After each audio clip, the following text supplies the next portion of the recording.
Dans cette ruelle étroite se cache un projet d'habitation ambitieux que son propriétaire Bernard Amblard nous présente.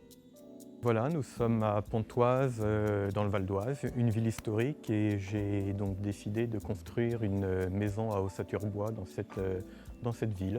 Une maison d'une superficie habitable de 210 mètres carrés sur un étage plus comble qui va s'implanter parfaitement avec les normes des bâtiments de France. J'ai fait connaissance de ce mode de construction par le biais d'un ami qui lui-même construit une maison à ossature-bois. Donc je suis allé voir le chantier et c'est vraiment quelque chose qui m'a séduit tout de suite. C'est un chantier qui produit très peu de poussière.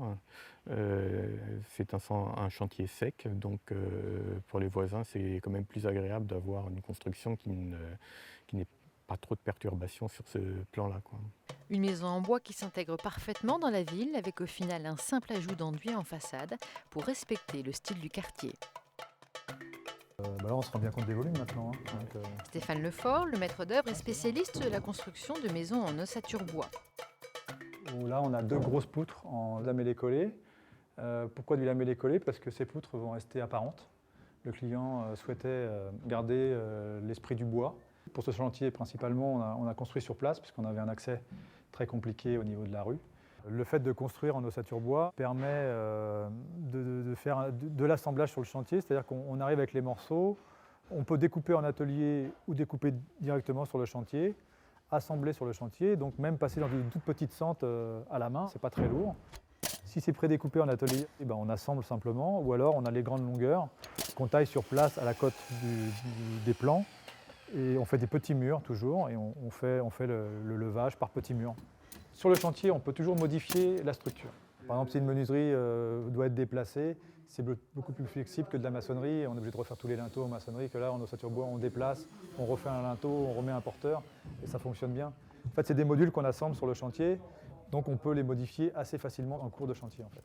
L'intérêt particulier, c'est principalement la rapidité d'intervention et éviter les gros camions, les gros poids lourds. Nous, on est sur notre chantier, on est complètement indépendant et on ne gêne personne. Pendant que le propriétaire revoit les derniers détails, l'élévation avance à vitesse grand V selon les plans de l'architecte Thierry Parinaud, lui aussi spécialisé en construction de maisons à ossature bois. J'ai toujours construit en bois parce que j'aime l'arbre en lui-même, j'aime le bois. C'est un matériau avec différentes essences, différentes odeurs, différentes consistances. Il est confortable, il y a un confort d'ambiance fantastique. L'ossature bois, ce qui est intéressant par rapport à une construction traditionnelle, c'est que vous n'avez pas l'épaisseur du mur, puisque épaisseur du mur plus isolation, vous avez en fait, pour une même épaisseur, 2 fois plus d'isolation. L'isolation, conçue à base de fibres de bois souples à l'intérieur et rigides à l'extérieur, vise ici à atteindre les normes basse consommation. Donc l'ossature bois, pour les architectes, c'est très bien, ça permet une grande liberté d'architecture, de conception. On peut faire une maison à ossature traditionnelle ou des projets plus modernes, plus contemporains.